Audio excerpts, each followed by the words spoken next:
Hi everybody, it's Jen and I'm the Unapologetic Reader. Today I'm going to be doing my TBR for Read-O-Rama. Read-O-Rama is happening from June 11th to the 17th, and there's a few hosts for this video. I heard about it from April Smith, and I'll link her channel and the video she did down below. One of the reasons I started making my own YouTube videos for book 2 is because I wanted to share the TBRs I come up with for readathons. I love making them.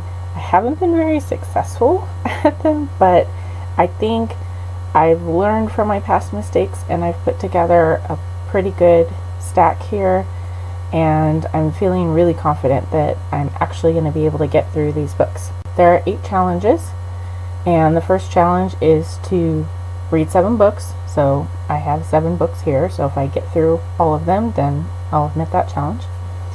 The next challenge is read a book with Rama in the title or author's name. For that, I chose Emily in the Hollow World by Martha Wells. This is another Strange Chemistry publication, which unfortunately they had to close their doors. They are the same publisher who put out The Assassin's Curse and The Pirate's Wish. This doesn't have anything to do with that world. This is a steampunk novel. I've had it for a while. I've been meaning to get to it, and I think this is the perfect time to give this a shot. The next challenge is read a book with water on the cover. For that, I chose A Play of Shadows by Julie Charnada. This is the sequel to A Turn of Light, and I have already started reading this book. I've learned that one of the best ways to be successful at readathons is to take a look at what I'm currently reading and see if any of those books can be snuck into the readathon, especially for the larger book. This book is almost 600 pages at this edition. It might be considered cheating by some people, but I say whatever gets you reading has got to be a win, right? I'm really enjoying this so far. I'm about 30% of the way through it. The first book, A Turn of Light, it basically takes place in this little village called Merodell that is very magical. And I don't want to go into too much detail because part of the joy of that first book is learning about all the magic things. The main character, there are some secrets about her that you find out in the first book that were really intriguing. She has a best friend who she calls Wisp because she thinks it's just an invisible friend that's the wind. Turns out he's a dragon. That's a lot of fun. In this second book, we're jumping right in. There's like no recap of what happened or anything like that. You're just thrown into the world of magic. And I like that because Charnada is getting to develop that magic more and take us further into that world and the other world that kind of exist simultaneously, and it's just giving me more of what I wanted. For the next challenge, I have read a short book less than 150 pages, which was a tough challenge for me to find a book that met that. I finally went with A Natural History of Dragons and Unicorns by Paul and Karen Yolsgaard. I've had this book for a very, very long time. I actually got this book when I was in college, and I was doing a presentation on unicorns. This is half a reread and half new. I read all the sections on unicorns in here, but I didn't read the one on dragons. This just squeaks under 150 pages, and I didn't realize this, but I'll see if I can find one. I still had some of my notes in here from when I was working on my project, and so I think that will be fun to kind of discover those. I think that'll be fun to discover those while I'm reading it, and it just takes me back to when I worked on that. The next challenge is to read a graphic novel, which I'm so excited for because I've really got into graphic novels the last couple of years, and it's been a few months since I've read one. So for that, I'm going to read The Unwritten, Volume 9, called Fables. I adore this graphic novel series. This series is actually what got me into graphic novels. It's got a bunch of people who work on it: Mike Carey, Bill Willingham, Peter Gross, Mark Bingham. The synopsis of the first volume is we're in a modern world, and instead of Harry Potter, they have Tommy Taylor. And it's got its whole fandom. I mean, it's very obvious that it's really, really close to sort of this fictitious version of Harry Potter. The trick is that the author of the Tommy Taylor books, his son is named Tommy Taylor, like in real life. And there's this whole subsection of the Tommy Taylor fans who believe that the author's son, Tommy Taylor, is like the Tommy Taylor from the books. And of course, Tom doesn't buy into that at all. When we start the story, he's just over it. His father's disappeared. So the publishers and everyone are kind of toting him around to generate buzz for his father's works, his father's latest book in the series. And he's just sick of it. You know, he's like, it's all made up. I'm not magic or anything. But then things start to happen that's forcing him to question, because there's no scientific explanation. There's no real explanation for how these things are happening, except that there is magic. We start seeing that the worlds between the written word and the real world aren't so clearly separated as you may have thought. I really love stories about books. You heard me rave in my last video about Libriomancer and that concept that the world in the fictitious books could be brought into the real world.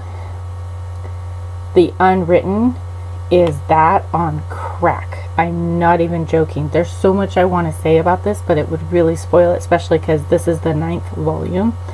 These are so good though. I love the artwork in it. It's so bright. It's so vibrant. You're bouncing back and forth between worlds and stories. You're going into the real world. There's little hidden themes buried in there. I mean, it just, if you haven't yet, I don't hear anyone talking about this on BookTube, and I just really want people to read more about it. I may end up doing a whole video just about the series in and of itself, because it's that good and I'm not excited about it. And I'm dying to have somebody to talk to about these books. So I definitely know I'll read this one for the readathon. Next challenge is to read a book that I've been anticipating, which is kind of hilarious because this was a book that I pre-ordered, and when I checked at how long ago I pre-ordered it, it's been 3 years. So I'm still anticipating it, though I kind of forgot about it. And that book is Mechanica by Betsy Cornwell. This is a Cinderella retelling. Yep, I had one of those in my last video too. I really like the Cinderella story. I really like retellings.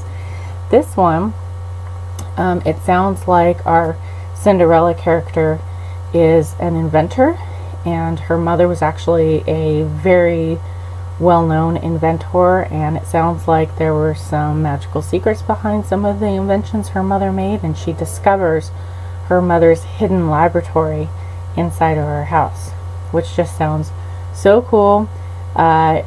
It also kind of makes me think about Cinder from the Lunar Chronicles, which I'm also a big fan of. Have you noticed the whole poster back there? Yeah. Because Cinder wasn't quite an inventor, but she was a really good mechanic. And so I kind of am getting a lot of those vibes from this. And I mean, this cover is just gorgeous. I'm getting a little bit of a steampunk vibe from it too. I think I'm definitely getting into the steampunk genre a little bit because there's a few of those in this TBR, but it's just gorgeous. I wonder what, ooh, okay, we're undressing this bad boy right here. I've had this for years, haven't looked at it, so look at that. It's oh gosh, look at that. They've got the embossed gold on it and the end pages. I love when publishers do this. I really do. This is why I don't believe that real physical books are ever going away. I mean, if they keep putting out things that are this pretty, then they get to keep having my money for the real books. I think that's a fair trade. So, really looking forward to this. I'm actually gonna read it. Next challenge is to read an Own Voices novel.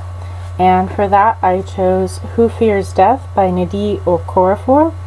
This is a novel. It's a very heavy novel, so definitely bringing some serious themes and topics into my TBR. This follows a story of a young girl who is the product of a rape.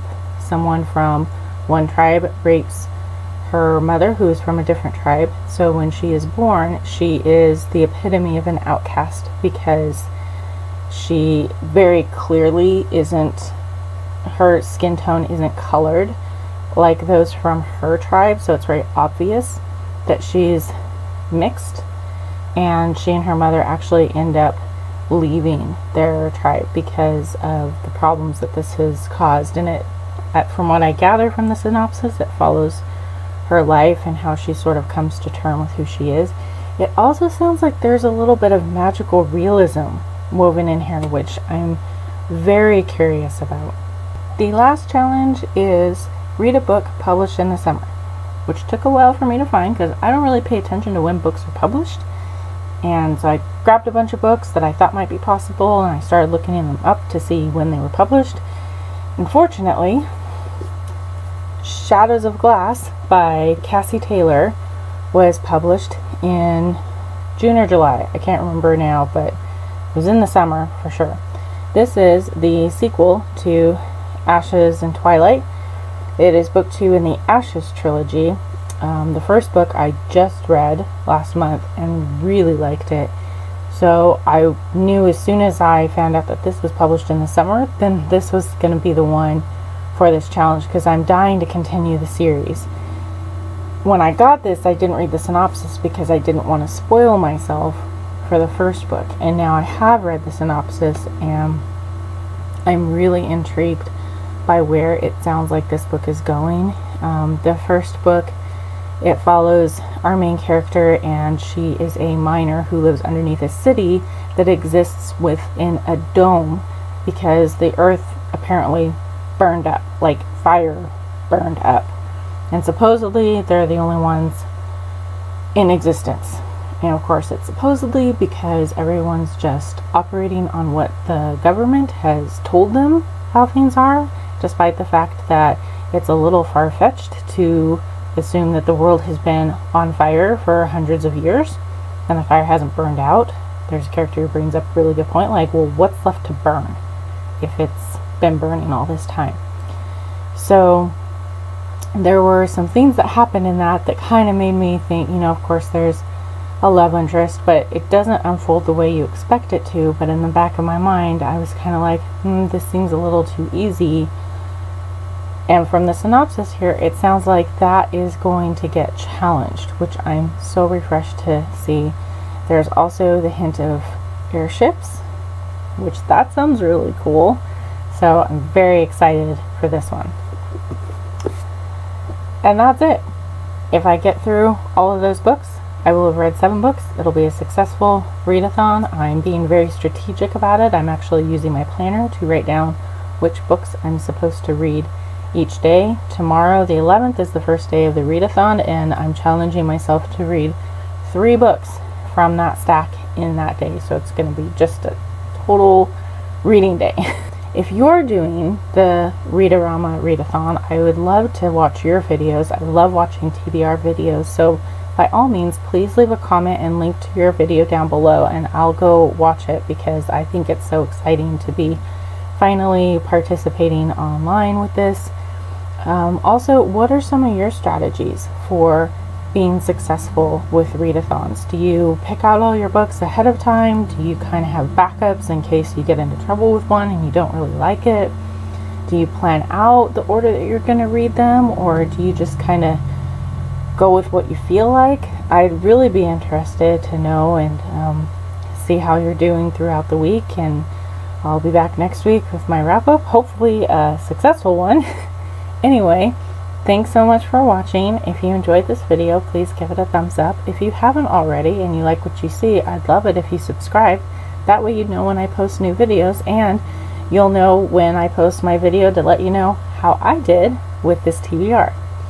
Thanks so much for watching, and I'll see you next time. Bye!